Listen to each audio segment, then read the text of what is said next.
สมหวังเจ้าภาพจะได้เห็นได้เห็นคนโง่ความเก่จะเอาพันคำตาแม่วานจึงมาหาจะเอาขึ้นก่อนแม่ละเจ้า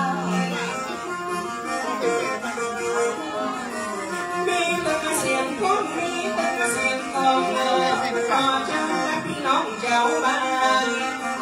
มาช่วยตุนมาช่วยเขาขอกินขอทานที่ขอหามต่อมา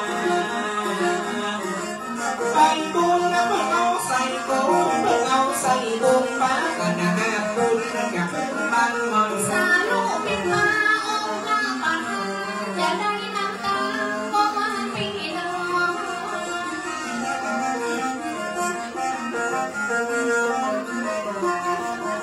ไม่ตื่นละบุกหาดอกสูคนที่นอนนอนละเอาสันละนั่งยังวันมามีละตื่นคนละตื่นหาทักเหลือหาชื่อคิดว่าชื่อสองทางเราปีกำปืนอย่าได้นำคืนตามบ้านใหม่โอ้เป็นว่าเขาต้องเอาคนชื่อเที่ยวชื่อทำนำเจ้าวันนี้นะเจ้าอาจารย์อาจารย์คงจะได้เป็นองค์คนยกมือขึ้นไว้ของเตือนพี่น้องเตือนใจเพิ่นจะได้คืนมาบ้านใหม่งานนี้เป็นมังกันละใจญาติพี่เลิกงานยามดีที่เพิ่นจะได้เลยแม่แก้วแม่ทำแม่เงินแม่ทองเต็มท้องเต็มของจะเหลือกินเหลือจนแม่ละเจ้า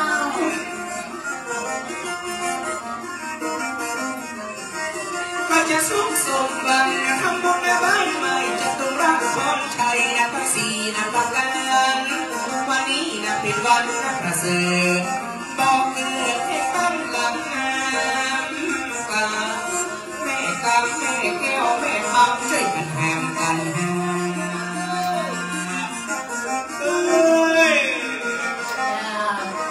มีแผ่วนะขบวนต้องผ่านไฟสีมาแล้วนี้ก็ดีมากมากก็คงมีโชคมีลาภก็น่าได้หักเอาคำเป็นไฟได้มองได้แบ่งได้หักจะสวีที่นอนถึงมุกถึงนอนเบิกกับเพื่อนบอลโยกเข้าสู่งานจะได้จุกใจบ้านวังบุญต้นตาเขาจะก้าวโหสุดลูกสุดใหญ่และเก่งเข้ามาตึงเต้าและเล่นตึงลานอาจารย์ก็โผล่และก็มีเจ้าหน้าหายหาโลหะตึงบัดนี้มาปาเปิดจะอยู่ในบ้านหลังงามจะได้สุขสำราญในบ้านหลังบานโอ้จริงๆจะเต็มครับถ้าเจ้าอาสวงลาไปโดนน้ำตาอยู่ในหินบ้านบ่เมื่อยบ่ใครจะสุขสำราญในบ้านหลังใหญ่จะเป็นบ้านเมื่อยงามหลังนาแถมงานคนละชื่อแค่ว่าชื่อเงินละชื่อคำละคนใดน้ำตากุ้งบางเจ้าหาบ้านใหม่หลังนี้เทวดารักษาแม่ไปให้แม่จะต้องบุญดุลบ้านแม่ละเจ้าที่ต้องตอนนี้จะชื่อน้องเหลือเก่าลูกเต่ายกมือสาสารเพิ่งมาลืมเสียงโซ่เสียงตีโอ้เต่าอีแม่ความตานแม่กำเป็นหอลังแรมอีแม่ได้อยู่โอ้สุดยอดเลยหอคู่วันนี้นะหอแต่พอมาอะไรนุ๊กนับเป็นสิ่งที่ทำมาหากินด้วยกำจากกองกูลูกบางงานจากคนบางก็ยังต้องลูกของบางตัวประมาณสักเดือนน้องเอาผ่านคู่แล้วมาอยู่ห่อใจหดขึ้นบ้านใหม่ต้องไปบอกบอกบ้านใหม่ฉลองออกคู่ก็ได้อุ้มชูมาเมืองเจริญการอยู่นะรู้คุยผู้มีผู้สอเข้าไปในที่อันบุกอาลาจาที่เอาไว้สาอันนั้นเราเป็นที่อยู่ของละอาจารย์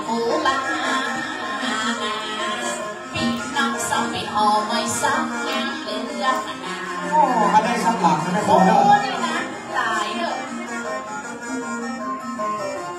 คนนั้นนั่งถือโคบาอย่างสมยศกำลังฝ่าคนบังเอิญประมาทเมื่อก็ไปไว้สาประมาทผู้จุยทั้งสองผู้ซึ่งผู้มีแถมกำผู้เก้าผู้ไปผู้ตายผู้ยังผู้มีคำปันกันไว้ได้เปล่าก็บังผู้ใจผู้สอบผู้มดผู้งอได้ยกยอกราบน้องและเจ้า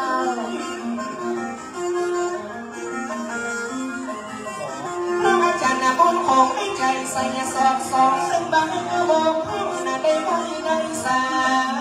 เปิดดังอย่างนี้เปิดดังนี้พอเป็นข้อเป็นข้อน้ำรวยท่านน่าจะอยู่นิติขาเขาอยู่บ้านใหม่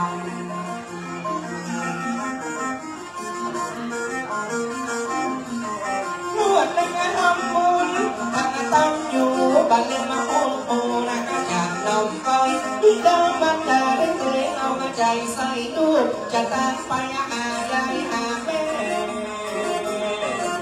ใบบุญบางปูบ้านนาสูนนับเป็นงานบุญจะได้ตามต่อ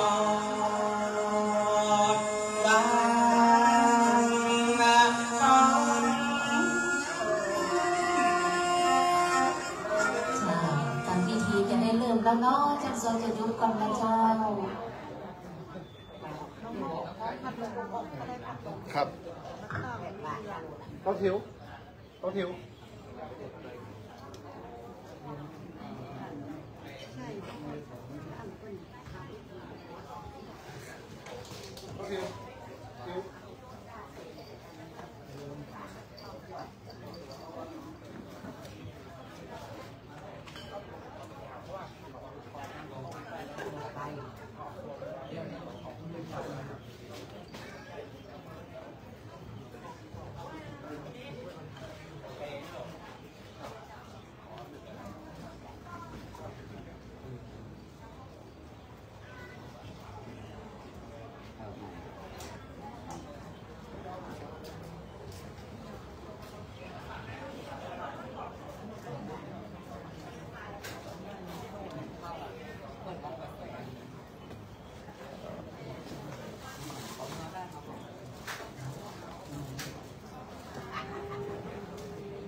เพื่อนเราจะใหญ่กลายเป็นตับเป็นอีกย้อนมาจากพี่น้องมากก็เลยต้องตั้งคนหลายตอนนี้ในความปิติยินดีของเจ้าบ้านทำมีไอ้สมยศมงฟางครับอาจารย์โขงพร้อมกับทั้งพิตามารดาญาติพี่น้องได้มาปิติยินดีในการเคหะของคนพิเศษคือแบบขึ้นบ้านใหม่หลังงามอันสวยโจทย์ประกอบงามดีในโอกาสนี้เดินถึงเวลาอันเหมาะสมตัวควรจะได้ขอเรียนเชิญท่านอาจารย์โขงและไอ้สมยศได้จุดเตียนผู้บูชาพระรัตนตรัยขอเรียนเชิญต่อนะครับไม่ถือว่าผมต้องเลิก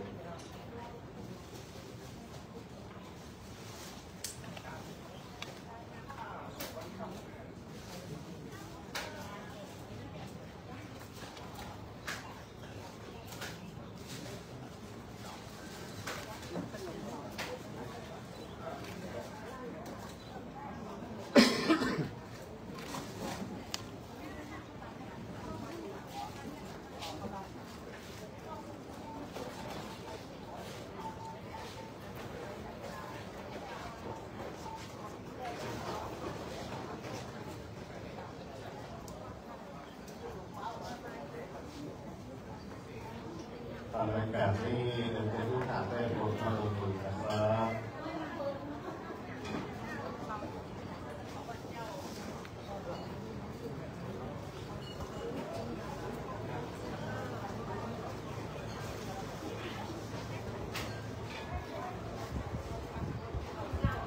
เย็นแล้ว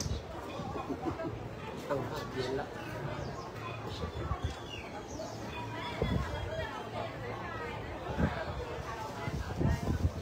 ต้องแจ้งในคำฟังแก่ผู้มีเกียรติทุกท่านในวันนี้เรามีมงคล2 พิธีด้วยกันม งคลแรกนั้นเราจะได้ทำการทักษิณานำไปหายัง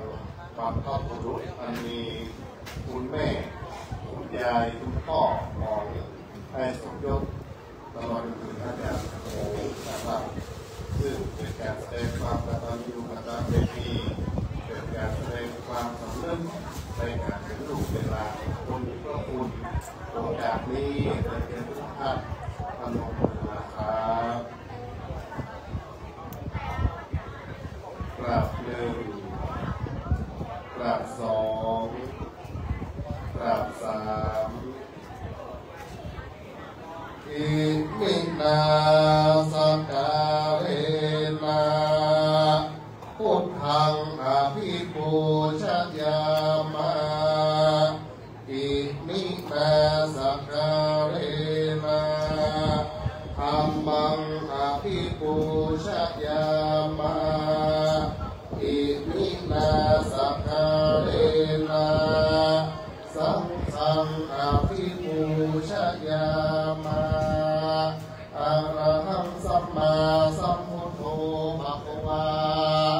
พุทธังภะคะวันตังอภิวาเทมิสวากขาโตภะคะวะตาธัมโมธัมมังนัมมัสสามิสุปฏิปันโน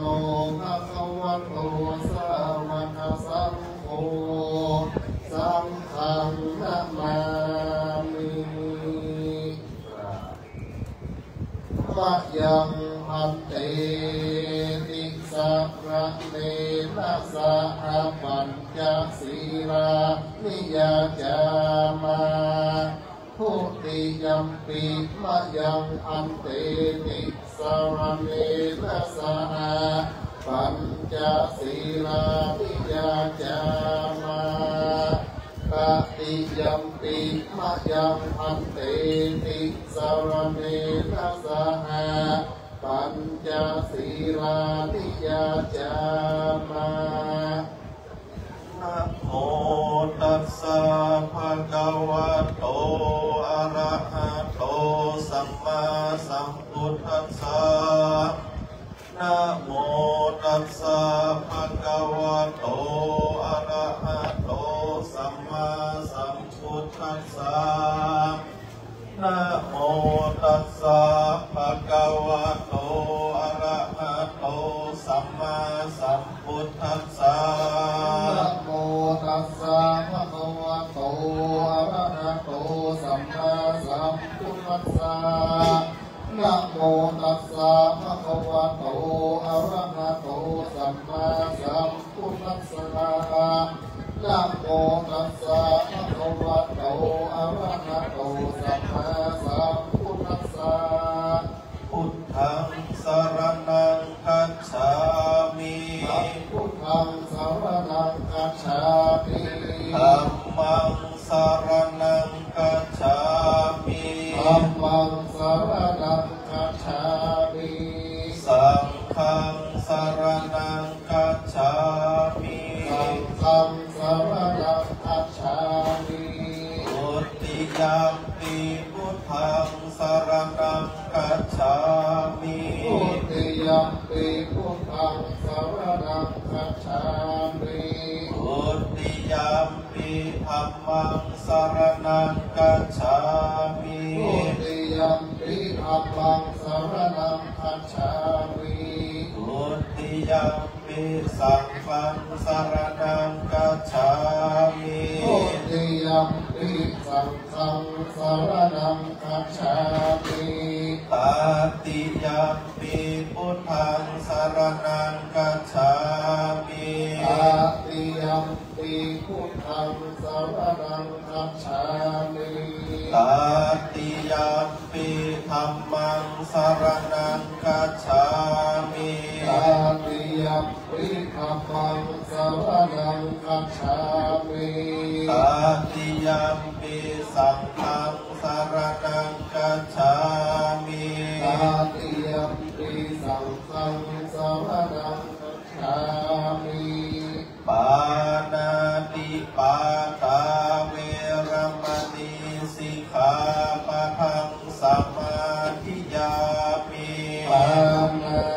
ปาทาเวรมณีสิกขาปะสมาธิยามิอาทินนาทานาเวรมณีสิกขาปะทังสมาธิยามิอาทินนาทานาเวรมณีสิกขาปะทังสมาธิยามิกาเมสุมิจฉาจาราเวรมณีสิกขาปะทังสมาธิยามิกาเมสุมิจฉาจาราเวรมณีสิกขาปะทังสมาธิยามิมุสาวาทะเวรมณีสิกขาปะทังสมาธิยามิมุสาวาทะเวรมณีสิกขาปะทังสมาธิยามิสุราเมรยมัชฌะปมาทฐานาเวรมณีสิกขาปะทังสมาธิยามิสุราเมรยมัชฌะปมาทฐานาเวรมณีสิกขา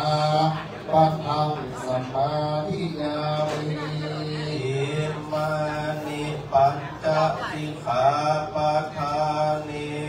สีเลนะสุขติยันติสีเลนะโภคสัมปทาสีเลนะนิพุติยันติตัสสมาสีลังวิโสทะเยสาธุสาธุสาธุอันดับนี้เราจะได้ทักษิณานุปทานอันเป็นการแสดงความกตัญญูกตเวทีในสืบวันพระบุรุษผู้ล่วงลับอันเป็นคุณแม่คุณย่าคุณยายคุณพ่อตลอดจนถึงญาติพี่น้องเจ้าองค์การครูบาอาจารย์พระพุทธเจ้าทุกท่านได้สู่พระประกาศนะครับนะโมตัสสะภะคะวะโต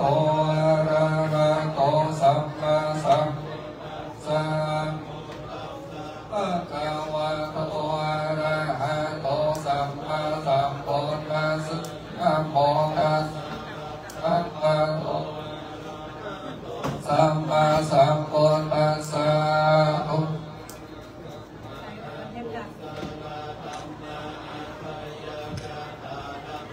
สุภายะเว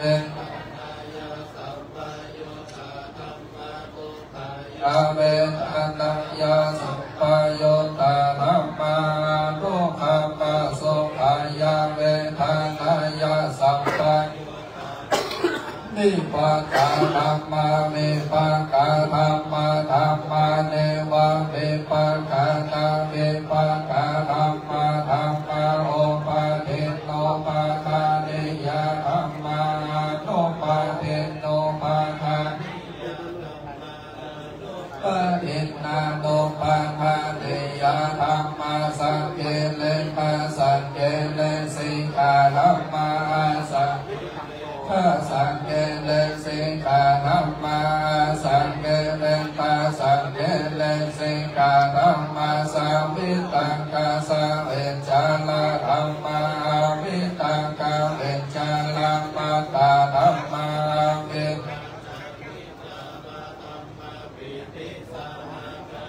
สัมมาสุขัสสะนาคาตาธัมมาโอเปขัสสะนาคาตาธัมมาตัสสะเนนะภาหะธัมมาธัมมาภาวานายาภาหะธัมมาธัมมาเนวะตัสสะ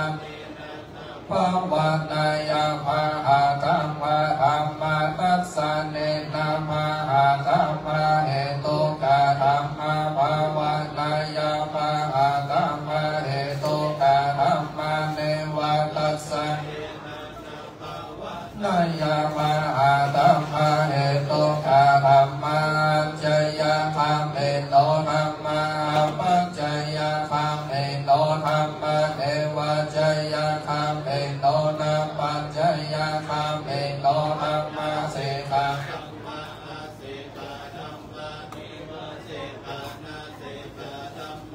าลิตาธรรมะมหาคาตาธรรมะอัปปานาธรรมะปาลิตารัมปนาธรรมะมหาคาตารัมปนาธรรมะอัปปานารัมปนาธรรมะหิตาธรรมะธรรมะปาลิตาธรรมะเมจันตาเนยตาธรรมะสัมปัตตาเนยตาธรรมะเนยตาธรรมะมหารัมปนาธรรมะมหาเหโตทิปันติโตธรรมะโอปันนาธรรมะลุปันนาธรรมะโอปันติโตธรรมะติตาธรรมะนันทาตาธรรมะปัญโจปันนาธรรมะติตาลัมมานาธรรมะนาคาตาลัมลัมมานาธรรมะจัตตาธรรมะภาหิทาธรรมะจัตตาภาหิทาธรรมะจัตตารัมมานาธรรมะรัมมานาธรรมะจัตตาภาหิทารัมมานาธรรมะสันนิทัสสนะสัมปติฆาธรรมะนิทัสสนะสัมปติฆาธรรมะนิทัสติฆาธรรมะเหตุปัจจโยอารัมมณปัจจโยอาภิปันติปัจจโยอานันตระปัจจโยสัมปันนันตระปัจจโยสหัจจตระปัจจโยนิสัยปัจจโยโอปันนิสัยปัจจโยโพเรจนะปัจจโยปัจจจัตตปัจจโยอาเสวัตปัจจโยกัมมาปัจจโยวิปัสสนาปัจจโย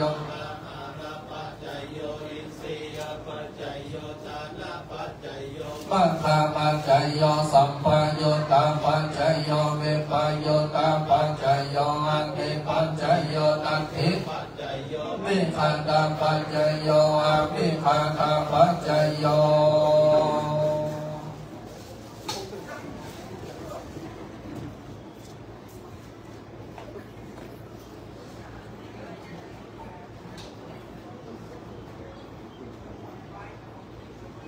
การนี้พระคุณเจ้าได้สู่ปฏิกาในการพัฒนาความเพียรไปถึงความเข้ารู้ผู้หลงรับและเป็นคอยเข้าสั่งตามที่ได้คอยนอนของเขาในโอกาสนี้เรากับผมของกราบเป็นพระเจ้าสามรุ่งได้ติดทำอันเป็นความมงคลในการตามไปหานะครับอย่าง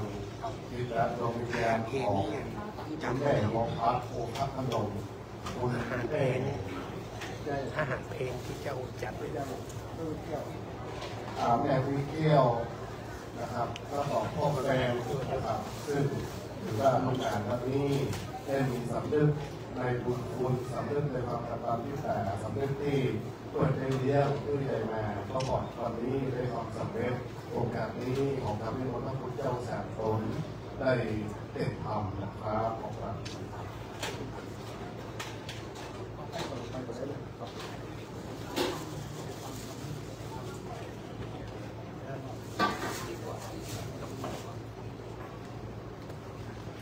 เขาถามว่าอาหารพระเจ้าจะให้จัดเลยก่อนก็มีเทนกับมันมีเนาะแหนนมีอาหารเทนป่ะมันมีรถนี้หมดมี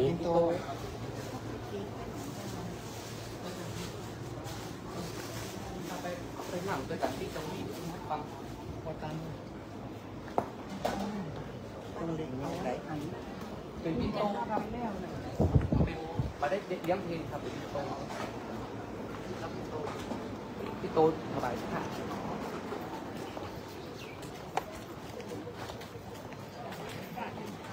ฟังทำให้บัวฟัดเด้อให้นกหนังไหน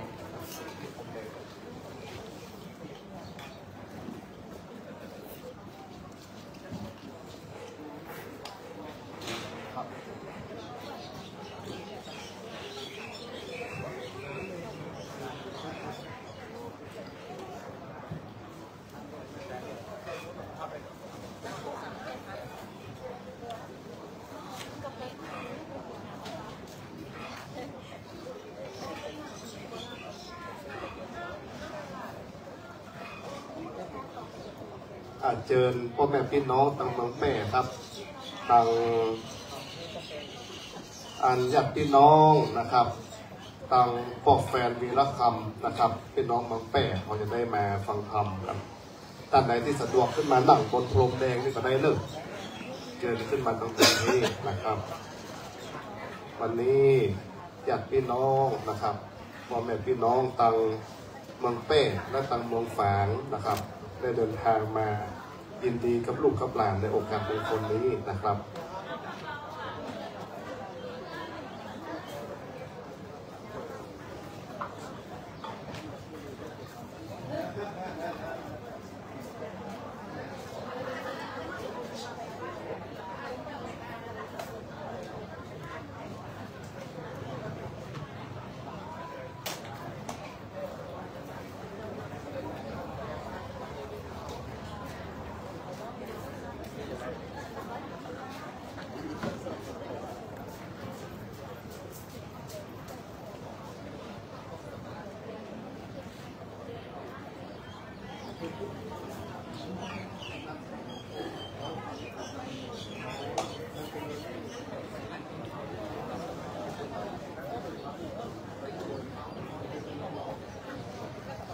ในวันนี้ตั้งคุณพ่อเสวียนนะครับโอคะพนมซึ่งเป็นคุณพ่อของนายสมยศวงศ์ฝางนะครับได้มาร่วมพิธียินดีตลอดจนถึงญาติพี่น้องตามเมืองแปร่อันเป็นพ่ออุ้ยแม่อุ้ยลุงป้านาอาของอาจารย์โค้งนะครับดังพ่อแฟนวีรคำในโอกาสนี้ขอเรียนเชิญไอ้สมยศวงศ์ฝางนะครับพร้อมกับคุณพ่อเสวียนได้จุดเทียนบอกกล่าวจิตดวงวิญญาณของแม่บัวพัดโอคะพนมแม่อุ้ยแก้วจันเจริญนะครับขอเรียนเชิญอาจารย์โค้งนะครับได้จุดเทียนนะครับที่หน้าจอมลิงนะครับหน้าซุ้มมงคลพิธีของพ่อแฟนวีรคำนะครับ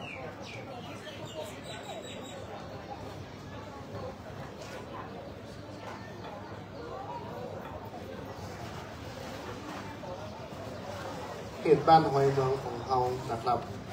ลูกหลานมีความสำนึกบุญคุณที่ดีก่อนจะทำขึ้นกันใหม่เป็นบอกว่าโอ้ไอ้ขอเตอะขอได้กินตามคือปอกอุ้ยแม่อุ้ยก่อนเตอะคือปอกอุ้ยแม่อุ้ยคือปอกคือแม่นะครับได้มาอยู่กันใหม่ตัวเองอันนี้คือความตั้งใจของลูกหลานนะครับความตั้งใจของลูกนะครับซึ่งเป็นบุคคลที่มีเรื่องที่ดีดังนั้นลูกเต้าเราหลานมีสำนึกที่ดีขอย้อนกลับพ่อแม่อุ้ยนะครับรวมถึงญาติพี่น้องช่วยกันหอบพุ่มช่วยกันเลี้ยงดูเพื่อมีจิตสำนึกที่ดีนะครับมีความสำเร็จในวันนี้เราเห็นเฮือนหลังใหม่หลังงามโอ้ยังบ่มีนี่มันตึงคนเดิม10 ลักคนเดิมนี่นะ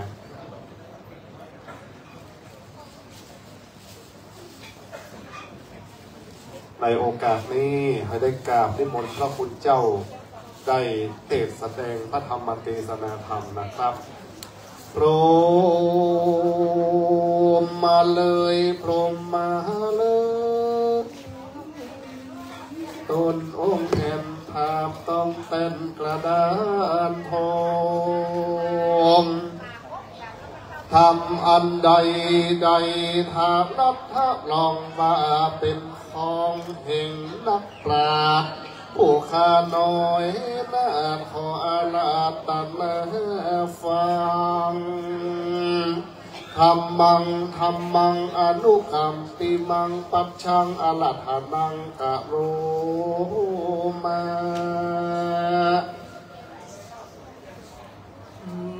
นะโม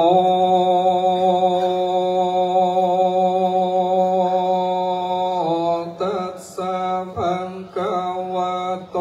อะระหะโตสัมมาสัมพุทธัสสะ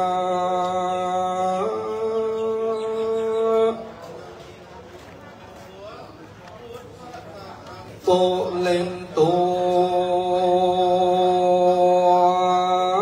ส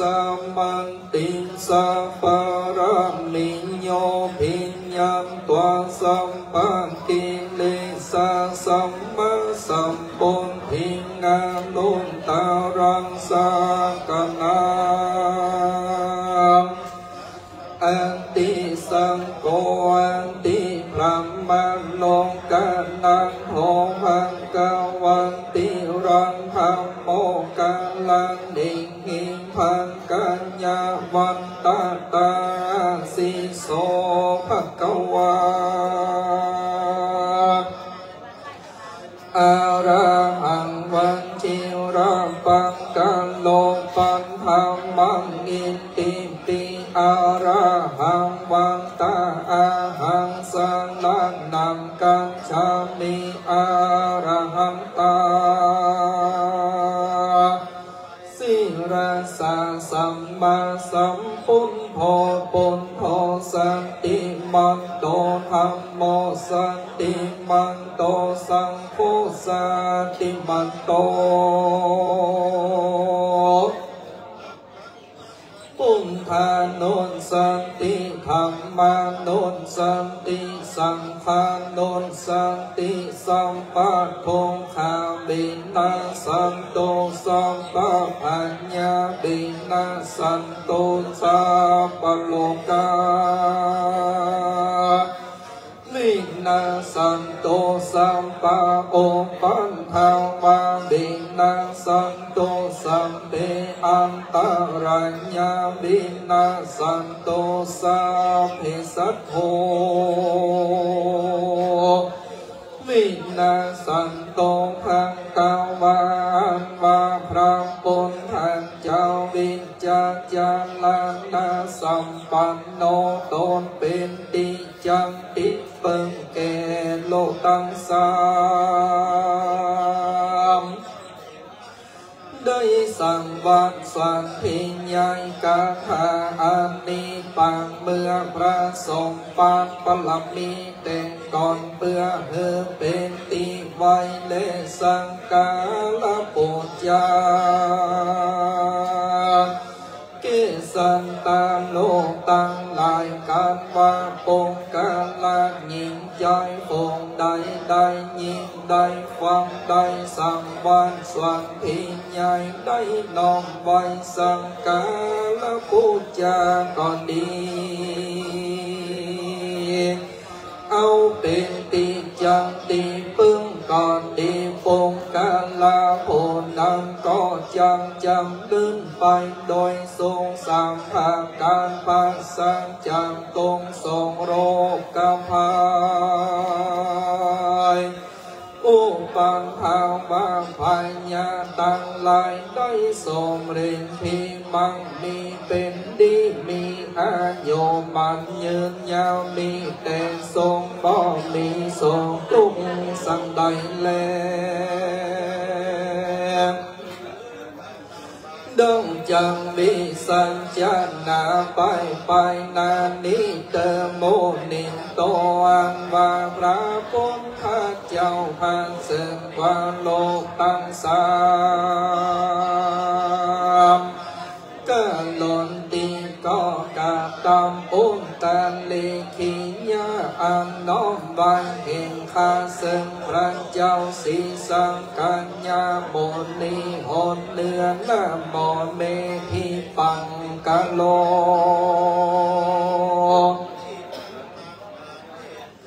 ทิโนอิสันเนขิยาอันนุ่มน้อมไว้ซึ่งพระเจ้าที่ปังกันละในหนอีสานละโมเบกังกุสังโฆขิยาอันน้อมไว้ซึ่งพระเจ้ากะกุสังโฆปันทิวาบนแผ่นดินตั้งมวลนะโมเมสารนังกัมโลจินโนอังกังสิงขิยาอันน้อมไว้ซึ่งพระเจ้าสารนังกาลาในเบื้องบนโอกาปุณธาอันวาพระปุณธาเจ้าตั้งหลายองค์นังตาสาติสาในติสาตังสินโปชิตวาเทว ว่ามันโดนแสนนังห่างกวนปวดจะทำมารังจันสาเหตุเป็นพันยาแก่ทำตั้งหลายโลกาพันยังทรงการนาทีอันว่าพันยาที่โลกาพันยาทรงตุ้งหายก็ได้แลเตพุทธาอันบาภาปุณหาเจ้าตั้งหลายองค์นั้นเอมาสัมปันติตายกามตุงกาโลกาพันยังนาสันเตียนยองทรงฤทธิอันทรงกาเสนจัดเนื้อรำน้ำดันไทยไปยังสัมปาทุกตังโม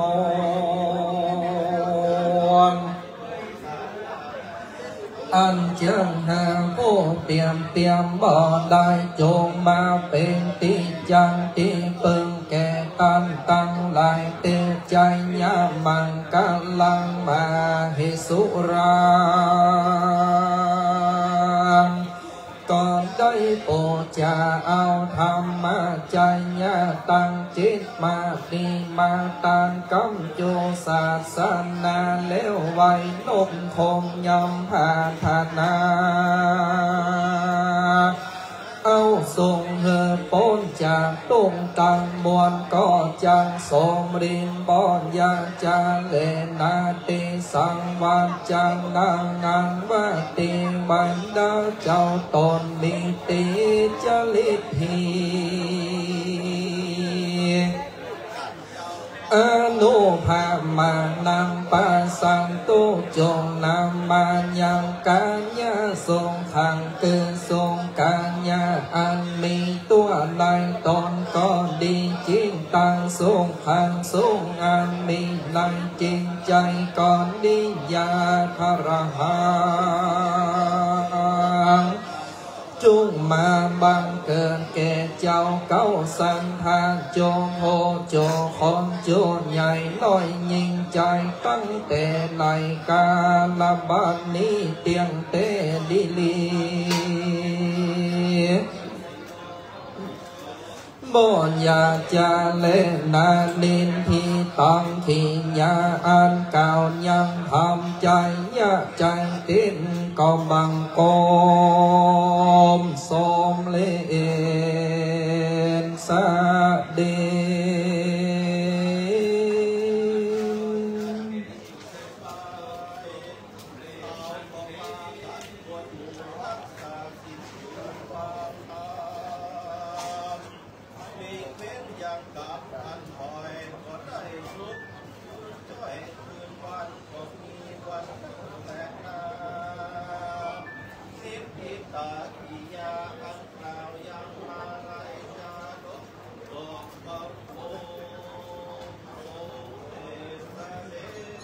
สาธุสาธุสาธุพระคุณเจ้าได้แสดงพระธรรมเทศนาอันเป็นการแสดงความกตัญญูตาของลูกของหลานอันมีท่านอาจารย์ชัยโรจน์วีระคำพร้อมกับทั้งท่านอาจารย์สลาวุฒินะครับหรือว่าไอ้สมยศวงฝางที่ได้ตั้งใจทำจองลิงแปลงเป็นต้นขวดตาลต้นเงินต้นคำพร้อมกับตังข้าวน้ำโภชนาอาหารของกินของตามเข้าของเครื่องใจเสื้อผ้าอาภรณ์มุ้งหมอนสลีใหม่ได้เอามาตั้งใจในการที่กระทำการตามไปหาอย่างผู้มีพระคุณอันมีคุณแม่บัวพัดโอคะพนมแม่วิแก้วจันเจริญพ่อแฟนวีระคำในโอกาสนี้ขอกราบนิมนต์พระคุณเจ้าได้กินตาลหยาดน้ำพิจารณาผ้าไตรบางสุกุลโอกาสนี้ขอเรียนเชิญไอ้สมยศเมืองฝางนะครับได้ยกผ้าไตรแตะที่รูปของคุณแม่ก่อนนะครับ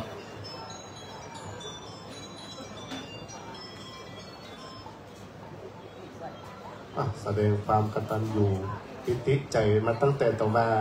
ศาลามาแปลงหามซอไอ้สมยศบ่ให้ละปิติใจเกิดขึ้นมันกิน ยกอันท่าไตคือแม่วิครับแม่วิแก้วจันเจริญอันนี้เป็นคนดูแลเนอะเป็นคนเลี้ยงไอ้นกเนอะแม่วิแก้วจันเจริญนี่เป็นคนเลี้ยงพ่อกอยต่อไปเรียนเชิญท่านอาจารย์โค้งนะครับพ่อผู้ฮื้อกำเนิดพ่อผู้เป็นแบบอย่างเนติบัณฑิตเพื่อกับท่านอาจารย์โค้งพ่อแฟนวีรคำนะครับและโอกาสนี้ขอกราบนิมนต์พระคุณเจ้าทั้ง3รูปได้พิจารณาผ้าไตรบางสุกุลนะครับ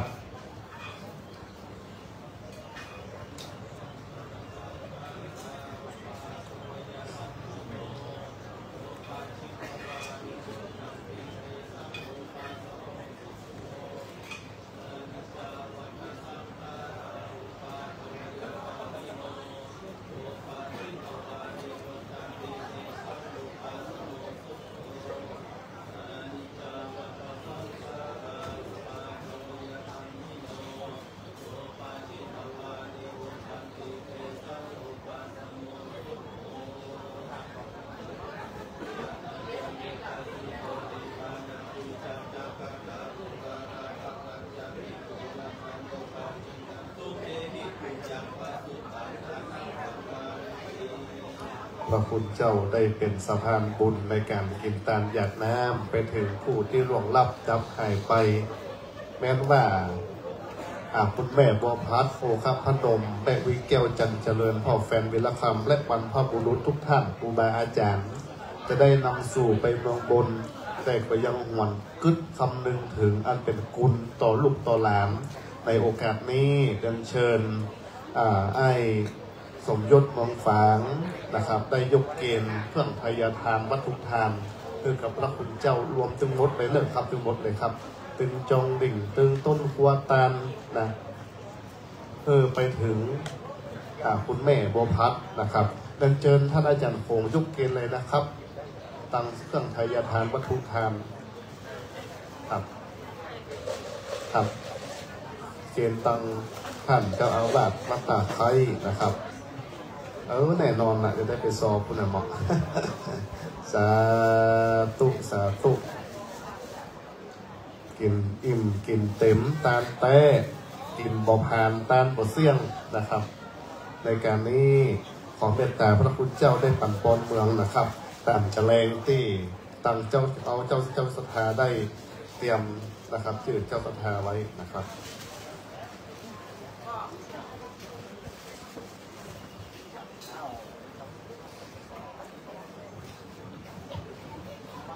ตั้งอกตั้งใจครับพรอยากน้ำเลยยะถาวะริวะหาภูลาภลิปูเรนติสากัลลังเอวะเบวะอิโตทินังเปตานังอุปกัมปติอิชิตังปฏิตังตุมหังทิปัมเมวะสมิจันตุสัพเพปูเรนตุสังกปาจันโทปนะระโสยะถามณีโจติระโสยถาเอวังหนตุดีละอาจจะในวันนี้ก็หากว่าเป็นวันดีเป็นวันสลีสีสุภาพบังกลาอันประเสริฐล้ำเลิศยิ่งกว่าวันและยามตั้งหลายบัดนี้ไม่มีนายสราวุธโอคพนมพร้อมด้วยนายชัยโดดวีรคำพร้อมด้วยครอบครัวเหล่าวงศาคณะญาติพี่น้องก็ได้พากัน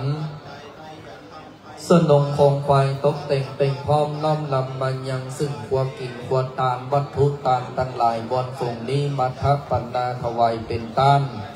เนื่องในการทำบุญทักษิณานุปทานกิจเพื่อน้อมอุทิศไปถึงยังนายยืนนายบนตีจันเจริญบนเต่าแต่นั้น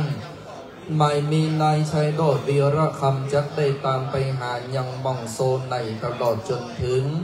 จักได้ตามไปหาสยาจีอุจีเชงบนเต่าเตนั้นจักได้ตามไปหายังกะต่อเลปาบนเต่าเตนั้นจักได้ตามไปหายังป่อสนันตันมาตลอดจนถึงป่อเฟนวีรคำดอนเขาเจ้าทั้งหลาย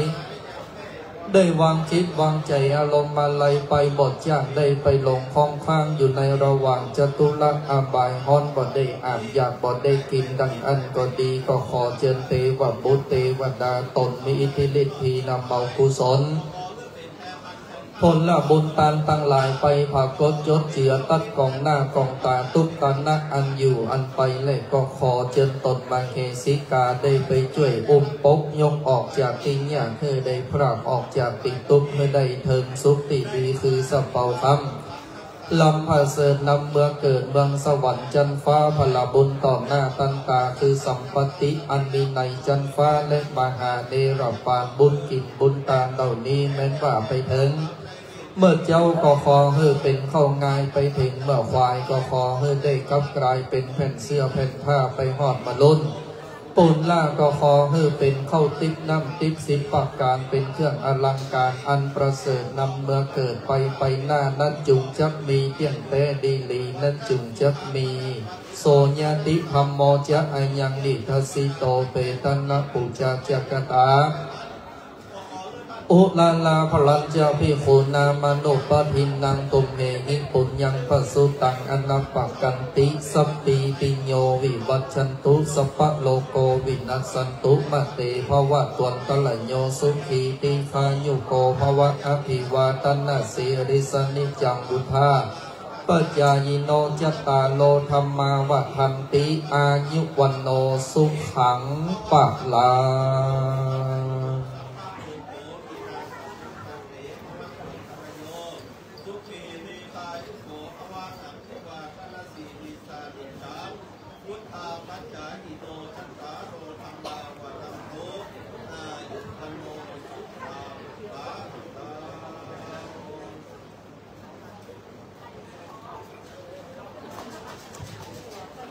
ครับนิมนต์ตุ้เจ้า2 แผ่น 2 ลูกบนบ้านเนออันทำพิธีสุทรวันใหม่เอาอวะมงคลออกจากเคหะสถานก่อนนะครับกับนิมนต์ประธานส่งได้ถอนกันบ้างนะครับ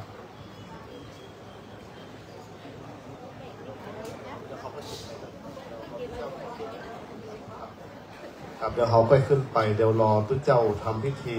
สุทรอวะมงคลก่อนนะครับ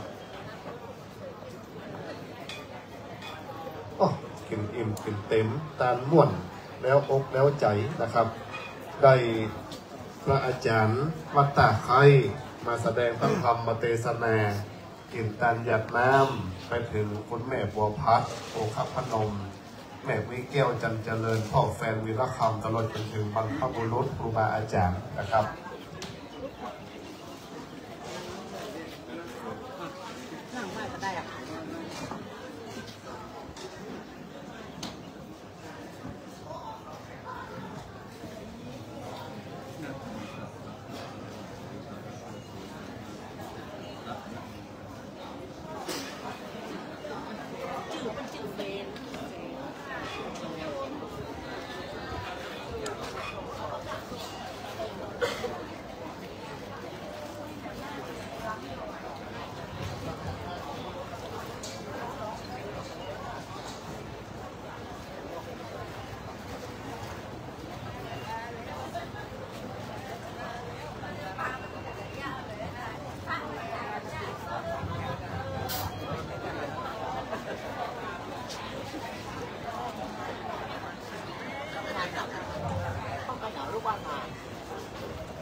พระคุณเจ้าเอาไว้ที่เดิมก่อนนะครับเดี๋ยวมีหลังไปเก็บสัตว์ตัวครับ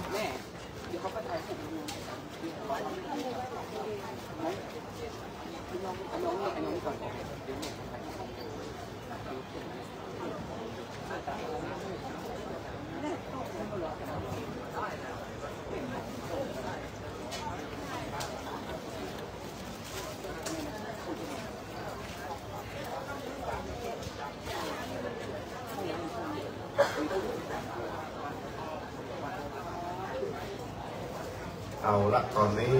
ขอเรียนเชิญให้สมยศลงฟาง อาจารย์โฟนะครับเข้าซุ้มพิธีบ้านหลังนี้เป็นบ้านอันงามเป็นบ้านอันเป็นมงคลอันบริสุทธิ์พระคุณเจ้าได้ทำการสูดถอนนะครับเป่าความเป็นอวมงคลออกจากบ้านจองของเฮือนแม่นว่าขี้ตีนขี้มือสลาเลือดตกยังออกกับอู้กับจาก็เป็นมงคลรวมถึงไม้เก่าไม้เดิมไม้เกลือเศษหินดินเก่านะครับเอาได้สูดถอนเอาอวมงคลออกจากบ้านเพื่อเป็นบ้านหลังงามอันบริสุทธิ์อันงดงามนะครับ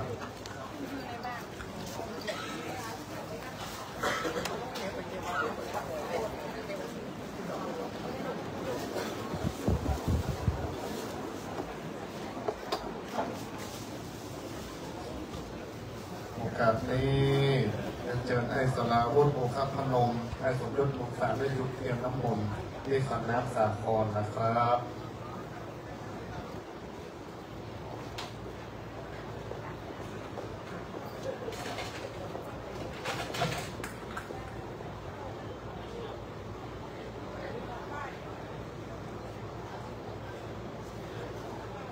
ปวดประเคนเลยประเคน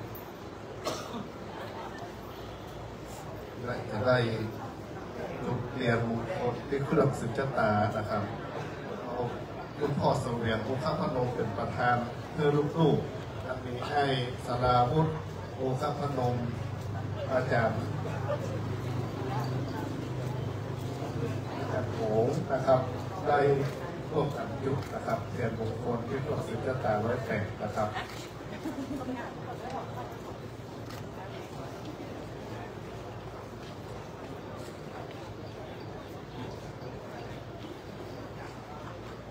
วิปัตติปัตติอาหายาสัพพะสัพปติสิทธิยาสัพพะทุกขาวินาศายาปริตังทรูธามังครังวิปัตติปัตติอาหายาสัพพะสัพปติสิทธิยาสัพพะพยาวินาศายาปริตังทรูธามังครังวิปัตติปัตติอาหายาสัพพะสัพปติสิทธิยาสัพพะโรคาวินาศายาปริตังทุธามังคะลังริตุอนามิตังสมิตาปะกันตาอวิคิตาจิตาปริตังปนันโต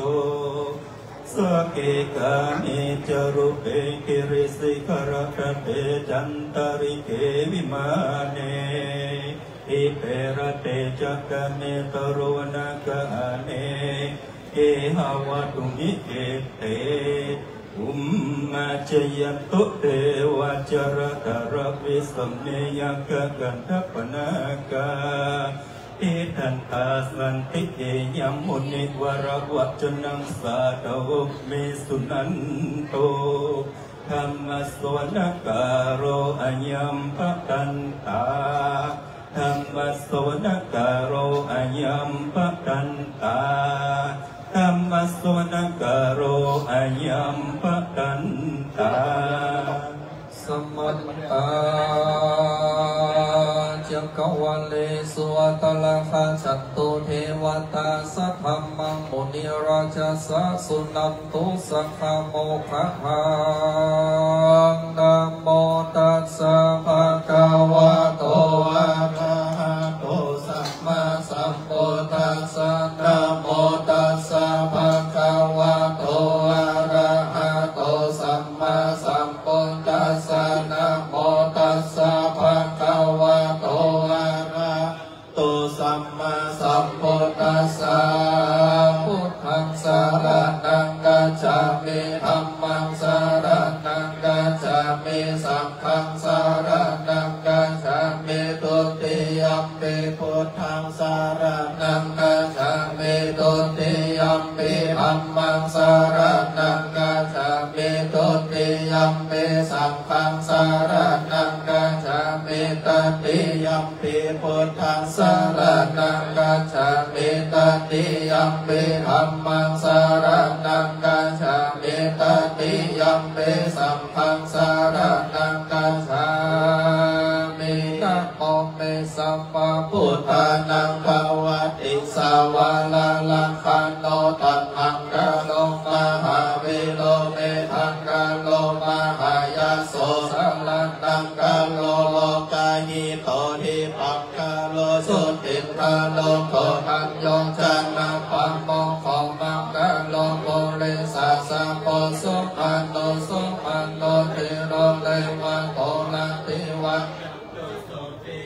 พุทธสัมปันโนอโนมัตตสิจันโนธัมโมปะโอโมโลกาปัจโจโตนาราโทวาลาสารติปันโตโมตาโลสัตตาสันโลสุเมนโทอาภาตุคาโลสุจาโตสัมปะโลกังโคปิยาตาสินัลลาสัพโพอัตตาสิกาโลนิโตธัมมาตาสิตัมโมโดโตสิตันโตอาสัมโมโลเกติโสจาวะทัตตังวันโลพุทโสจาวะระโทพุทโธวิปัสสิจานุปัมโมสิกขิสัมมาหิโตสัทธาเวสสโพสุขตายะโกกังโกสันโตสัทธาวะโอโกนะคัมมโนรานัญจาโหกัสสะ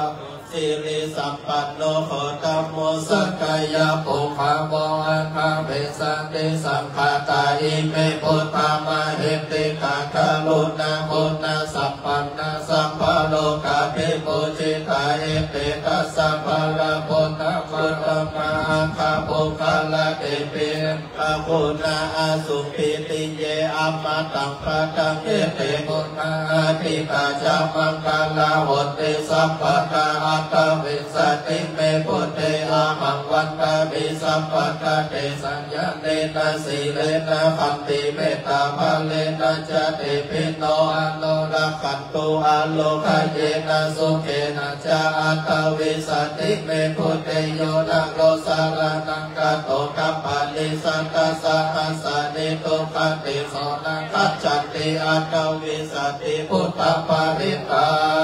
นะโมอะระหะโตสัมมาสัมพุทธัสสะมะเหสิโนนะโมอุตตมะธัมมัสสะสวะคาตเสวะเตนิพานะโมมหาสังฆัสสะปิวิสุทธาสีลติเตโนนะโมโอมัตตยารัตตาสารัตตานัตตยาสัสสะทุกานะโมโอมากาปิทัสสะตัสสะวัตตุตายาสัพเพนะโมการะปะภะเวนะวิคัจจันโตโอปัฏฐวานะโมการะโตภะเวนะสุวังเตโหโตสัพพะทานะโมการะสะเตเจนะเวเตเมโหเมเตจาวา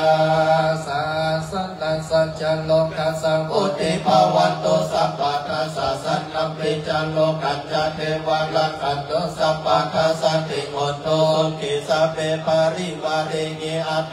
อานิคาสุมานาวุตโตสัพพะสัพเพหิยติเปรัญจโตวะโจระโตวะมโนสัตโตวะอัมมโนสัตโตวะอังคิโตวะโอทัพพะโตวะปิสาจันโตวะขาโตกะโตวะกันนะกะโตวะนาปัตตะโตวะจันนะปัตตะโลกะโตวะอาสัตธัมมะโตวะอาสัตติติโตวะอาสัพโพเรสะโตวะจัตตาทิอาสัมมิคาโพนะกุโกนะเอเมจิกามันิสัพพะเตเปอัจจตาราชสุขานาปะหิสยาคันลาสัสสะทิกินานาพยาโตวะนานาโลกะโตวะนานาโอปัตตวะโตวะอารักขังคันหันโตปะนิทานาโตปัตตายังตถาคตัสสะตัสสะปาระมิโยตัสสะอุปปาระมิโยตัสสะปาระมัตถปาระมิโยปัจจมหาปริจเกติโส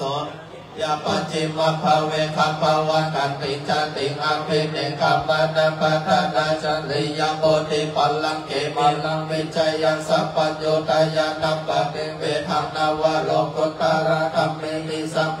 เมพุทธปุเนอาวันจิปเวสริยติสุภการันตะเรสุติยัมมารติปริภังคะโลโตอายะสัมมานันตะเทโลวิยังกาลุญญาจิตตังโอปัฏฐเปตวะติสัตตาสาภาสีสุจักกาวาเรสุเทวตายาสนัปฏิคันหันติยัญจเวสาริยัมโบเลโลคัมมันโดสัตโตเตคัสสัพโพตันติเวตัมพยังกิปัมมันตาราดาเปสิปาริตัมตัมพนามเห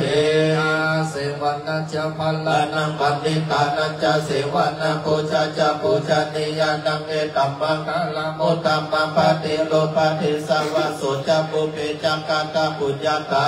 งสัมมาปะเนติจาเอตัมมังคลามุตตัมมังภาโมสัจจังสิปัจจวินโยจัสุสิกิโตสุภาสิตาเนยังวจาเอตัมมังคลามุตตัมมังมันตาภิโตปะทานาพุทธาราสสัพพะโออันตะกุณาจักกัมมันตะเอ ตัมมังคาลาโมตัมมังคานัญจธรรมจาริยจายตากานัญจสังฆาโหอนาวัจามิกัมมานิเอตัมมังคาลาโมตัมมังคารันติวิรัติมาปาปัจจปานัญจสัญญโมคาลาโมตัมมังคาลาโมจานิวันโตจะสันโตติจักตัญโยกาการเลนะธรรมสาวัตนังเอตัมมังคาลาโมตัมมังขันติจะโสตัมมานันจะทัสสะนังกาเลนะธัมมาสังฆจาเอตัมมังคาลาโมตัมมัตตะโพจะปัมมัจจาริยจาอาริยสัจจนันทัสสะนันนิพพานัสสติเกริยจาเอตัมมังคาลาโมตัมมังพุทธัสสะโลกาธัมมินิจิตตายะสันตะกัปปติอาโสกัมเวราชังเขมังเอตัมมังคาลาโมตัมมังเอตานิสานิกาตวานาสัพพะธัมมาปาราชิตาสัมปัตตโสติขัจจันติตันเตสัมมังคาลาโมตัมมังมังคลสุตตากินชีวิตตังเกภาวะโอลังวาสังเกโสวายังรัตานังปานิตังนันโตสัมมังกติอาคาเตนะอินัมเปโพเทระตานังปานิตังเอเตนะสัจเจสุวัติหอนโตขยังเวลาขังอามัตตปานิตัญญาตัสังกาสังกายโมติสัมมาหิตนะเตนะธัมเมนะสัมมาทิกินเจธัมเมรัตานังปานิตังเอเตนะสัจเจนะสุวัติหอนโตยังโพธาเสโตปะเลวันนาเยโสเจกัญญามาโหสัมมาทินาเตนะสัมมนาเวจติธัมเปธัมเมรัตนังปะนิตังเอเตนะสัจเจนะโสวัตเตหอนโตยังโมคลานาสัตตภาสัตตาจัตตาเลตานิโยคาเนหอนเตเอเตโสเตนะเตมหาภาลาเนธัมเปสังเกตันตันนังปะนิตังเอเตนะสัจเจนะโสวัตเตหอนโตเยโสปโยกามานาสาทัลละเหนานิกาปฏิปตาปะกัมปิไคหาลาทาโกทานเนโกติโกชัมมานาเอธัมเปสังเกลัตนาปะนิตังเอเตนะสัจเจนะโสวัตเตหอนโตยินังโพรานังลาวันนังเกสัมภาวาติเกภาวะสเมเตหินาติจาเมโลลานิสัตตาเนปันเตเทรายาทายัปปะเนโพเอธัมเปสังเกลัตนาปะนิตังเอเตนะสัจเจนะโสวัตติหอนโตเวทัจจะสัพพโลกัสสมิมานะสัพพวะเยอปริมาณังอุตังอโตจติริยัญจาสัพพะตังอเวลังเอรัญจลังวิสิโนวาสยโนวายวัตตสัมมิขันตมิโตเอตังสัตถินังมิไทยังปรมเมตังวิหารังอิธรรมโหติปิจจานุปกัมมาสีลาวัตตัสสเนนะสัมปันโนกัมเมตุวินัยเอทังนะหิจันโตคัมภะสยโพนะเรติติการะเนยเมตตาสุตตาปะมันโนปุถโธอัปปะมันโนธัมโมอัปปะมันโนสังโฆปะมันโนวัตตานิสิลิสัพพะนิอาเหเวจิกาตัปปะทิวุนานาภิสารภูโมสิกากะตะเมนะสังกะตะเมปาริตาปฏิกัมมันโตโหตานิโสหังนะโมภะคะวะโตนะโมสันตานังสัมมาสัมพุทธัสสะติปิโสภะคะวะอะระหังสัมมาสัมพุทโธวิชาจารณะสัมปันโนโสขโตโลกังวิโทอนุตตาโลโกดิสัทธัมมาสารทิสัทธาเทวมนุสานังพุทโธภะคะวะติสวะหะโตภะคะวะตะธัมโมสันติติโกอากาลิโกเอหิปัสสิโกปัญญิโกปัจจกัมเวทิตัพโพวิญโยหิติโสปฏิปันโนภะคะวะโตสาวกสังโฆอุจุปฏิปันโนภะคะวะโตสาวกสังโฆยายปฏิปันโนภะคะวะโตสาวกสังโฆสัมมิปฏิปันโนภะคะวะโตสาวกสังโฆยะติทัจจตาลิโพลิสโยคะนิอัฏฐโพลิสัพพุคาลาเอสะภะคะวะโตสาวกสังโฆนายโยปาโมนายโยทัพพินายโยอัญชริการะนายโยอนุตตารังปุญญเขตังโลกัสสาติมหาการุณิโกตโตหิตายาสัพพะปานินังโพเรตวะปารมีสัพพะพัตโตสัมโฆพุทธัมมังเอเตนะสัจวัชเชนะโหตุเตชัยยัมมังคาลาชัยยัตโตโพธิยัมโมเนสักกายานังนันทิวัตโนเอวังของวิชัยโยโหหิชัยโสชัยยัมมังคาเลอาปาราชิตาปัลลังเกสิเสปัทวิโภคาเลอาภิเสเกสัพพะพุทธานังอาคัปปะโตปโมทันติสุนัขตังสุมังคลังสุปปะปะตังสุโหติตังสุขัง โนสุโมโหโตจะสุยิตังธรรมาจะเลโสปาทักขีนังกายกรรมังวาจากรรมังปาทักขีนังปาทักขีนังปันโนกรรมังปณิทิเตปาทักขีนาปาทักขีนานิกัตตวนาราปันตเตปาทักขีเนยันทุนิมิตังอาวามังคาราจโยจัมมานาโพสะตุนาสสะโตปะปะกาโหตุสุปินานาคันนามุตานุภาเวนะวินาสเมตุยันทุนิมิตังอาวามังคาราจโยจัมมานาโพสะตุนาสสะโตปะปะกาโหตุสุปินานาคันนาคัมมานุภาเวนะวินาสเมตุยันทุนิมิตังอาวามังคาราจโยจัมมานาโพสะตุนาสสะโตปะปะกาโหตุสุปินาคันนาสังฆานุภาเวนะวินาสเมตุ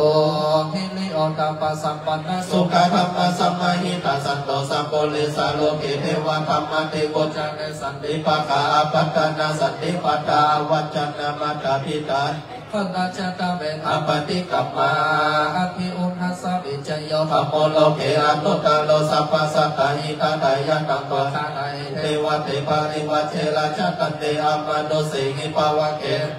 นาเกวิเตปุเตอาการามารเนนะจัสสัพพะสัมมามานะมงคลธรรมเปตัวกาลามานิตันตเสวะอนุภาเวนะหุโตเทวะสังเกสัพพะสุทธาศีลาสัมมาทายะธัมมังสุจาริตัญจเรตเสวะอนุภาเวนะหุโตเทวะสุขิสัทธานิกิตัจิตติตังปุชังทาระนังวัจนังกาลุปาเลสันเตสันนังสุตตวตัสสะอายุปวัตตันติสักกัตวพุทธรัตนังโอสัตตังวุตตัมมังวรังหิตาเทวมนุสานังพุทธเตเชนะโสตินานาสันโตปะทาวาสเปตุขามุปัสสเปตุเตสักกัตวะธรรมะละตานังโอสัตตังวุตตัมมังวรังภาลิลาโอปัสสมานังธรรมะเตเชนะโสตินานาสันโตปะทาวาสเปตุ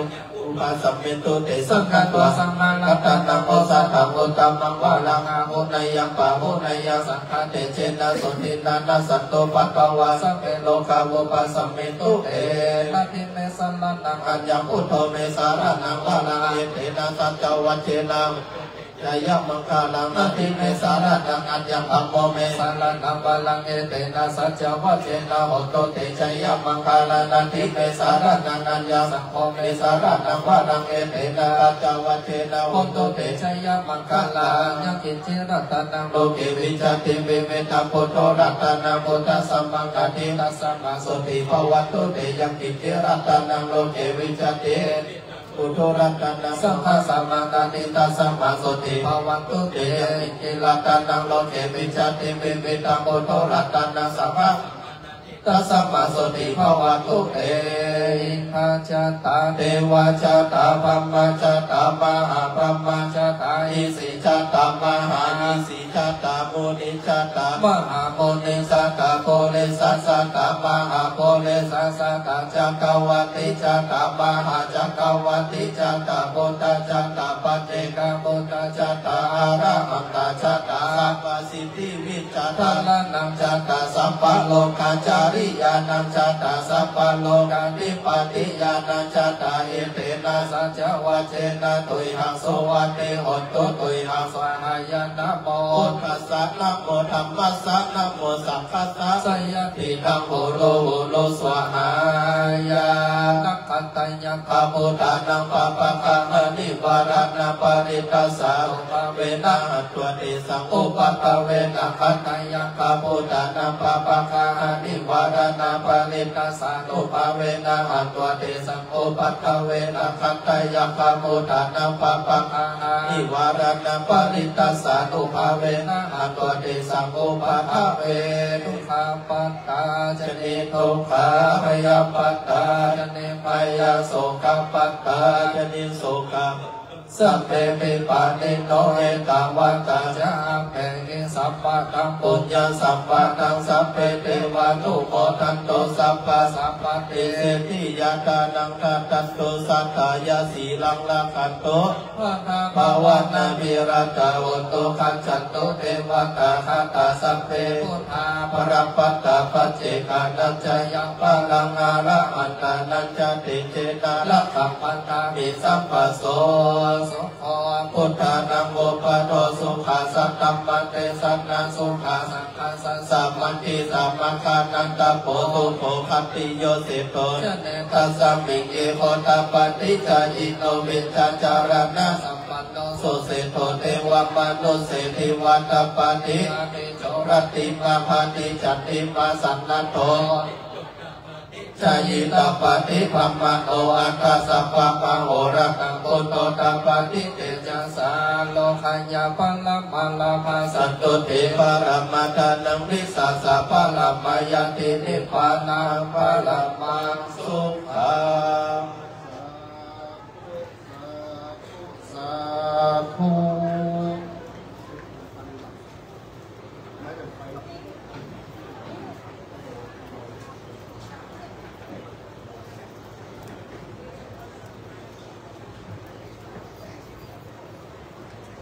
โอมมาเลยพมมาเลยโตลงแอมหาบต้องเป็นกระดานทองทำอันใดใดทาราทาลงว่าเป็นของแห่งลักลาดผู้ขาน้อยนาขออาลาตนาฟังธรรมังอนุกัมปิมังปัจฉังอรหัตังกะโลมานะโม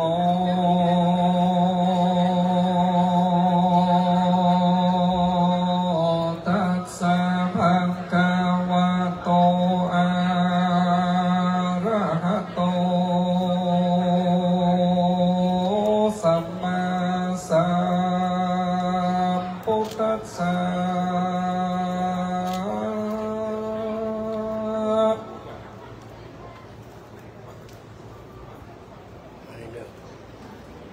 สาธุโมนุราสังโปริสัตังราชยันโตอันวาสัมปัญโยพระพุทธเจ้าตนมีใจญาณาภาพเป็นอัญญามันเลเสนามันตั้งลายปนที่โมเลติเตบเก่าไม้สันลีมาหาผู้นันที่มาทะโก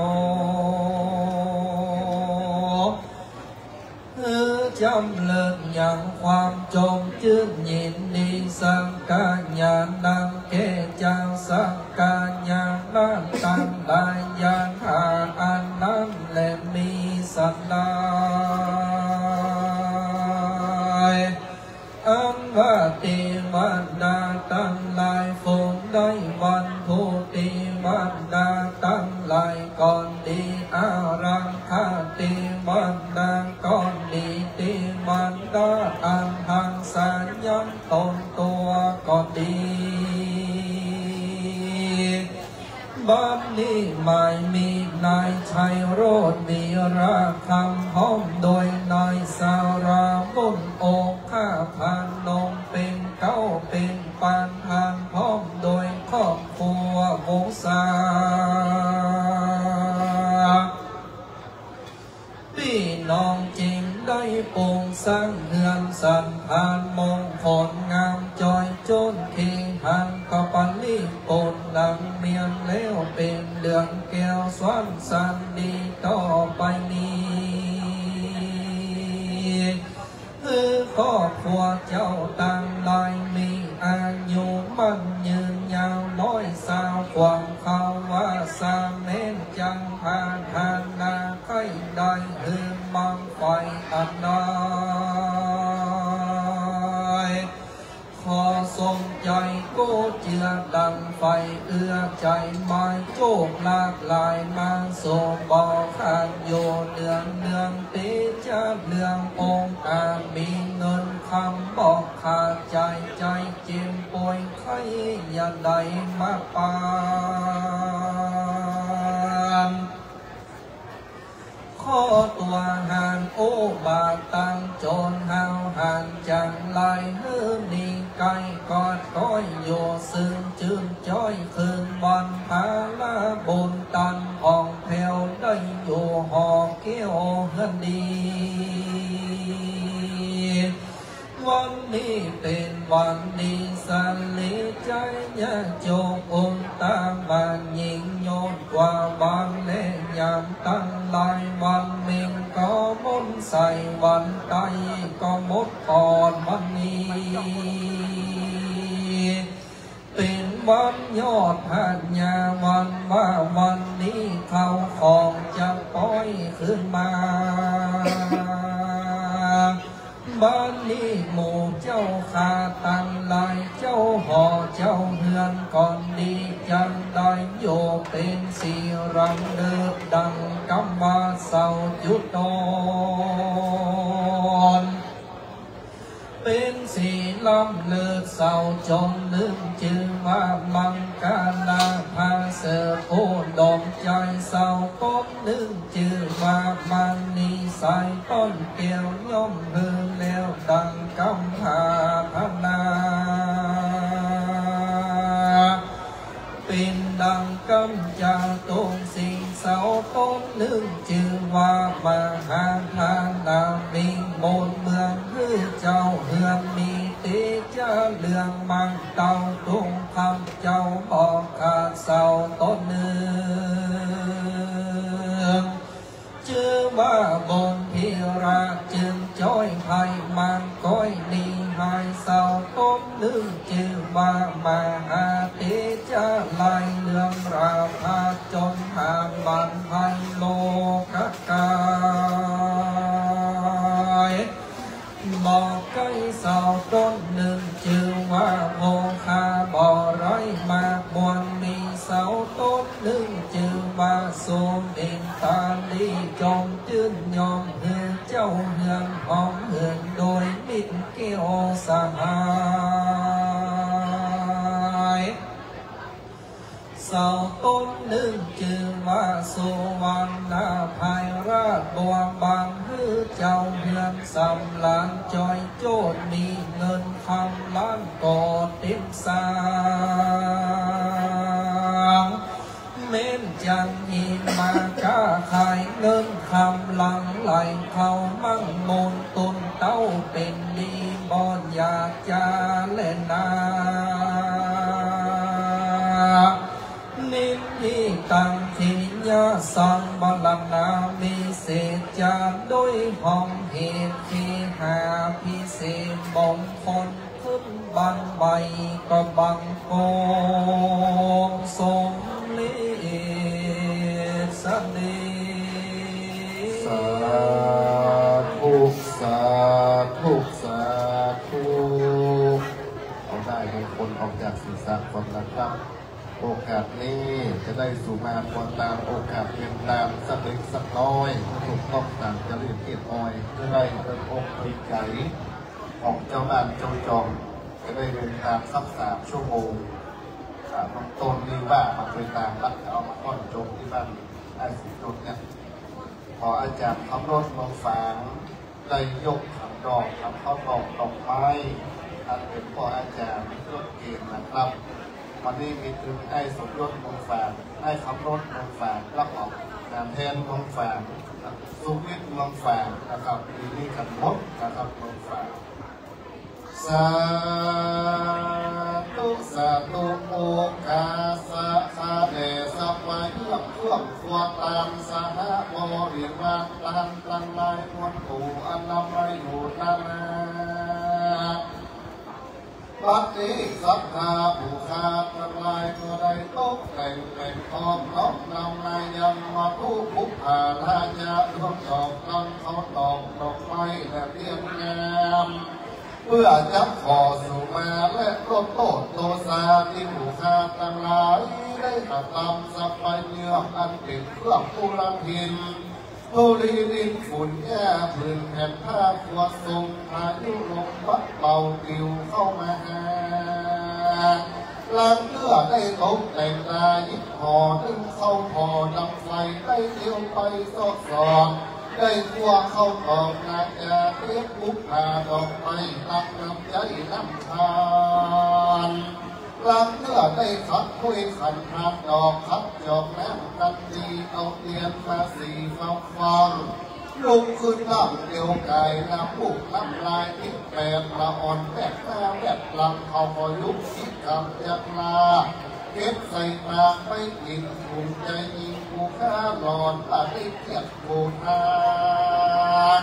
กายยาวมาจายิบเอ็ดหัวใดเป็นเพศเป็นพีตกอเวณีตุกยาตายกันอยากในตอนของพระพุทธนอนโทษอันเทา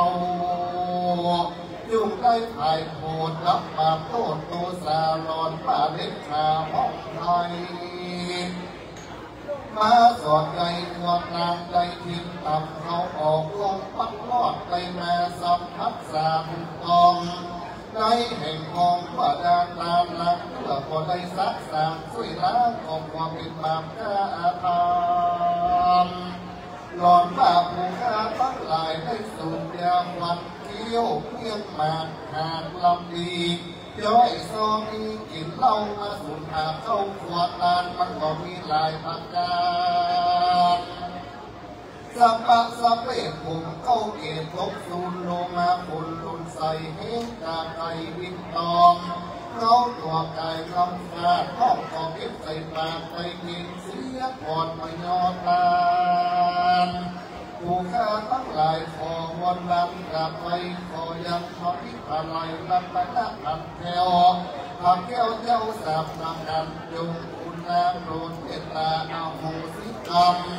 อย่าได้เป็นอีกบรณธรรมกับอันใช้แม่แก่ศรัทธาผู้ฆ่าทั้งหลายนักจุดจักมีเรื่องแท้ลีลีกายะตัวเลวัจจีตัวเลมโนตัวเลสัตติยัปปมาถ้าเมตุสังกัสสัตติยัปปมาถ้าเมตุสังสัพพังโตสังสัพพังทุโนสาธุสาธุโอกัสสะสะเดภะพิธาไลลัตตะนาเทว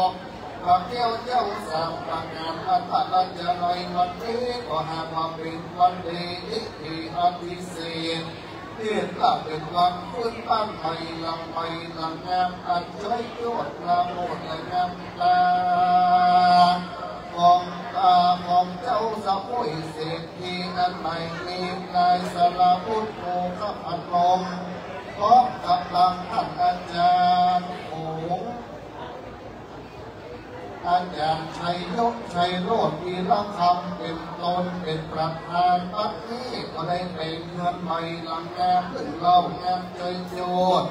ก็มีปราโมทยืดเจบานเจ้าใหม่ตามกับตำบุญเพื่อเป็นบังคาระอุดหนุนแก่ตนตัวกับครอบครัวทุกผู้ยุคนค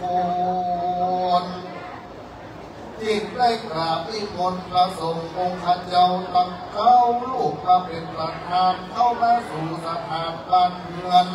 เมื่อที่มีจริงจะได้ห้องควันเสาเมืองอันเป็นเสามงคลเข้าต้นก็ได้เป็นเสามงคลเลิศล้นบางปัญหาละมงคลเที่ยงแท้ดีว่าอัญญโยอัญญใจโสอัญญมังคะโลอัญญในวันนี้ก็หากเป็นวันนี้สาลีสีใจยัดโยอุตตมะโยอุดมใจอันว่าวันหลังนี้ก็เป็นวันใจอันประเสริฐโยกละเกิดอยู่เรื่องเสาต้นลึกคือว่าต้นขาบเมืองใส่งามพอเสามาเจ้าเมืองมีลาบยศคือได้ผ่าพบในทั่วพัทวีเสาต้นลึกคือว่าสิงห์วีนำมาโจกคือเจ้าลูกหลับวิญญาคือเจ้าเคหาลับก็ได้เงินหมื่นตื่นก็ได้เงินแสนสองแสนได้กำเงินล้านเสาต้นลึกคือว่าฟ้าสัตว์ล้ำขาบยุงปูหมูสัตว์ตูเว้นลีพ่อผู้บาดติดไอโอนเพื่อเจ้าของเสาต้นลึกมาชื่อเจ้ามงคลอันพิเศษกับแก้วมณีติเต้พันละมณีคือเจ้าของอยู่ดีไฟเอืออยู่จุดเลือดและเย็นใจเสาต้นลึกเชื่อมามีใจต้องแก้วได้อยู่กันแล้วย่อมสุขเกบานบูโลคาแห่งพญาบอกว่าป้ากายะอินทรีย์กายุมี อย่างเดือนเตี้ยเต้ารับได้ร้อยสาวของเข้าภาษาเสาต้นตึงที่ยอมด้านลัญญายังเอาวังอีราสักดูขยานเส้นทางเสาต้นตึงที่ว่าที่นางแงมอยู่โลกลาอินพรมอยู่ฟ้าหาพักษาเทวพุทธเทวดาบางขันของเขาเสาต้นตึงยืดอยู่เตี้ยเต้ายุคปกครองเป็นเสาเงินเสากองรับโลกก็มีทุกโศกนามันเสาต้นตึงที่ว่าลาดบัวบานจงยืดย่อของมือด้วยมิสหายเสาตั้งหลายเข้าต้นเป็นเสามงคลเลิศโลดเที่ยงและลีลีได้อภิเษกดีลำเลิศเป็นวันหลังงามบรรพเสริฐจุดเดบานปัจจุบันก็ถึงการรับงานอันของแถวเจ้าภาพก็มีสิทธิ์ใจเย็นนาอันนั้นแล้วไปยังความไปยังนานปีมาตุปุหาราชาดวงดอกมันดวงดอกทำเข้าดอกดอกไม้และลำเตียงมาจำเนียนตั้งไว้สองนาของนาที่ไรหานาเจ้าเจ้าสามประการของพระมีธรรมเมตตาปฏิกะหะไหลนารับเอายังมาทุกข์ในอย่างการของเป็นปัจจัยคำจูมีเจ้านาเจ้าจอมเจ้าห่อเจ้าเรืองก็ได้สุขอย่างเท่าว่าแต่เขามาจากนี้และเขามาจากนาในเมื่อคนเหลือของฟ้าอันมีพระนิพพานอันแห่งอันมีจุดที่แห่งตานาพักอยู่จักมีเรื่องแค่ดีพุทโธโนธรรมโนสังโฆโนพุทโธข้าละโมธรรมโมข้าละโมสังโฆข้าละโมอัมหากัมพิหารตังอิตายะสุขายะอิปานายะสังวัตตังตุปุโนโอกาสนี้เดินเดินทุกท่านได้ตั้งจิตตั้งใจตั้งนะโมป้องกันสัมยกจากนั้นกล่าวคำเอาไว้จะทุกปัจจัยพยาธรรมตามอาจารย์นะครับนะโมตัสสะภะคะวะโตอะระหะโตสัมมาสัมพุทธัสสะนะโมตัสสะภะคะวะโตอะระหะโตสัมมาสัมพุทธัสสะนะโมตัสสะภะคะวะโตอะระหะโตสัมมาสัมพุทธัสสะอิมานิมยังพันติอัตตานิสัพพะริวารานิภิกขุสังฆัสสะโอโนชยามะสาธุโนพันติภิกขุสังโฆอิมานิอัตตานิสัพพะริวารานิปฏิคัมหาตุอัมหากัมทีฆรตังอิตายะสุขายะข้าแต่พระสงฆ์ผู้เจริญข้าพเจ้าทั้งหลายขอน้อมถวายภัตตาหารกับของบริวารทั้งหลายเหล่านี้แด่พระสงฆ์ขอพระสงฆ์จงรับภัตตาหารกับคำของบริวารทั้งหลายเหล่านี้ของข้าพเจ้าทั้งหลายเพื่อประโยชน์และความสุขความเจริญแก่ข้าพเจ้าทั้งหลายตลอดกาลนานเทอญสาธุขอเรียนเชิญท่านอาจารย์ผมและขอให้สมยศของสาได้ประเคนพระคุณเจ้าท่านมีอายุมาจากพยาบาลนะครับเรียนเชิญพ่อสมเด็จโอข้าพระนองด้วยประเคนทุกเจ้าทุกรูปเลยนะครับสาธุสาธุสาธุขอให้ทุกท่านออกไปเก็บมันเกิดรุ่งเรืองไปหมดทุกอย่าง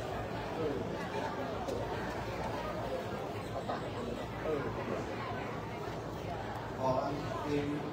สัมภาระแก่ให้ต่อไปเจ้าเสียง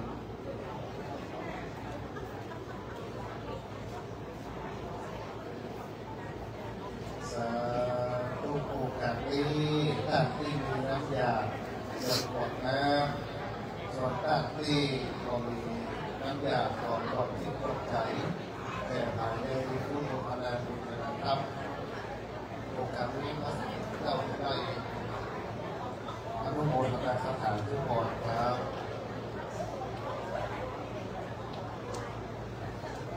ยะถาวาลิวาหาปุราปาริปุเรนติสากาลังเอวะเมวะอิโตทินังเปตานังอุปาตาปฏิ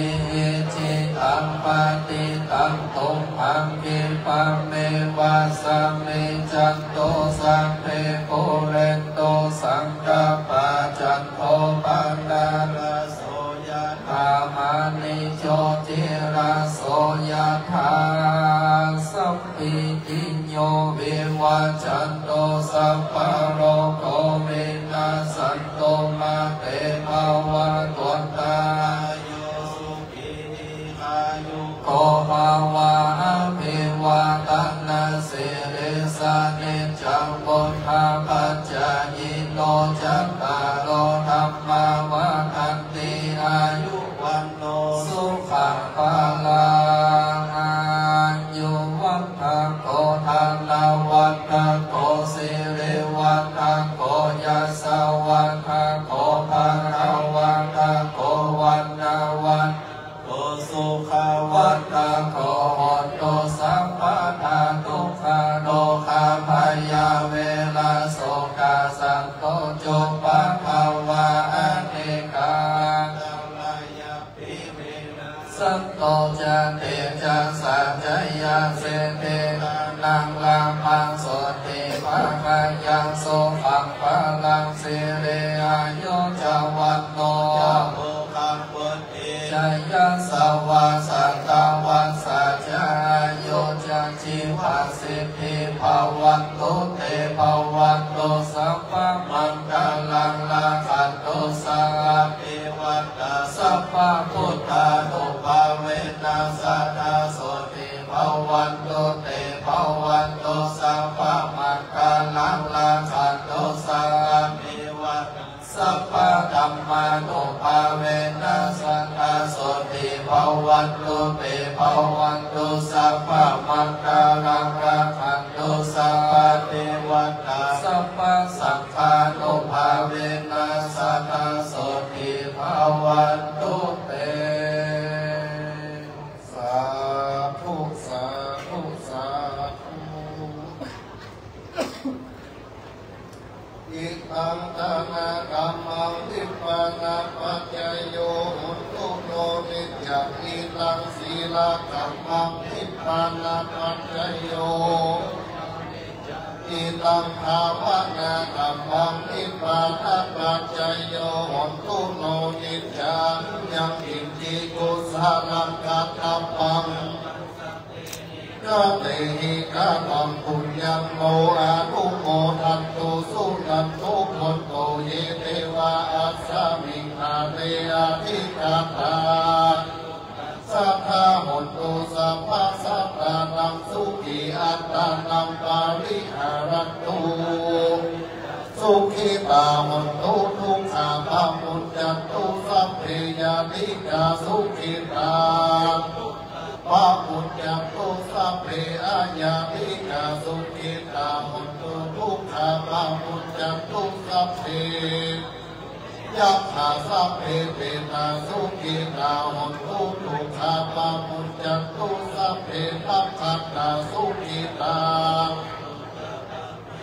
ตุสัพเพเทวะสุขิตาหุนตุทุกขาภามุจจันตุสัพเพอาจาริยุปัจจยาสุขิตาหุนตุทุกขา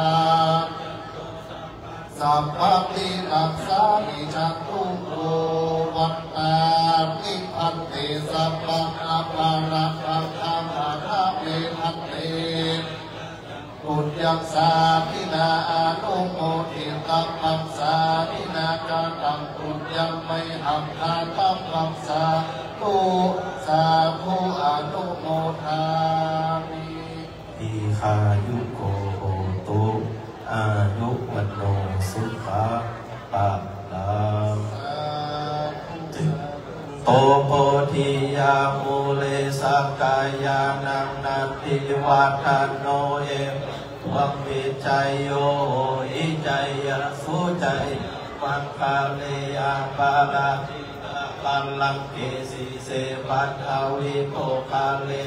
วิเสเกสัมปะพุทธานามาคัปปะปัมโมทันติสุนัขันตังสุมังคังสุปะพาตังสุโหติตังสุขันโตโหโตจะสุยิตถังธรรมจาริสุปาทักขิกายธรรมังทักขินัง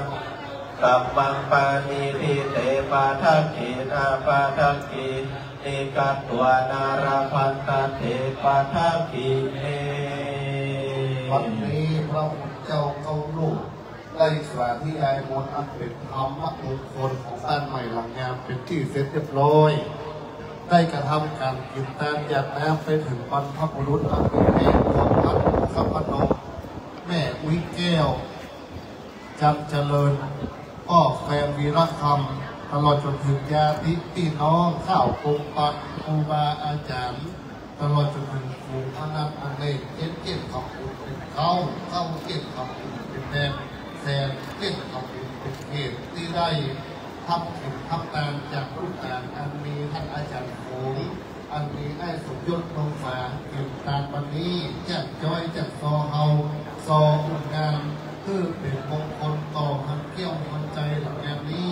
ตลอดจนถึงทำกินทำตานเพื่อขับกิตะดวงวิญญาณของผู้วายชนอันเป็นเอกภาพของลูกของหลานต่อไปนะครับโองค์การนี้นะ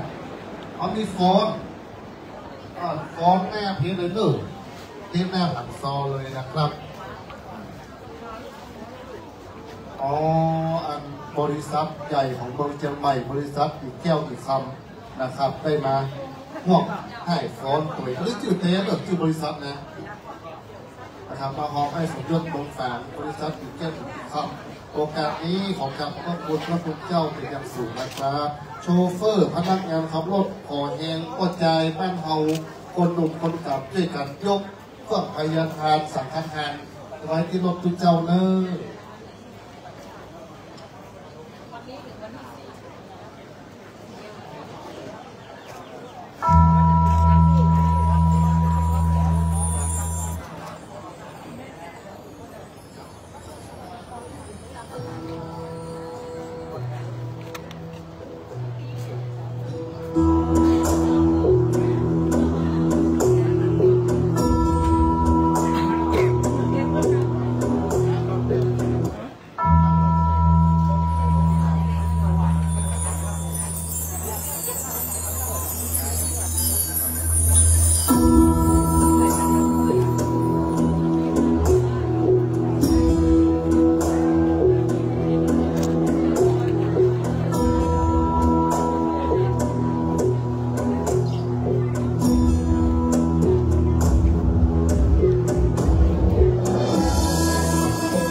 ช่วงนี้นะครับขอเรียนเชิญนะครับให้สมยศนะครับมอบ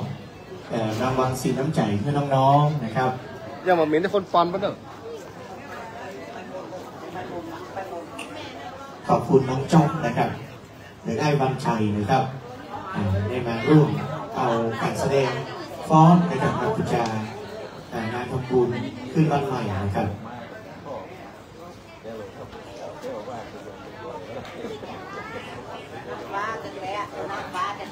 ขอบคุณมากนะเจ้าเนาะวันนี้ศิลปินช่างโซมานักนะเจ้าก็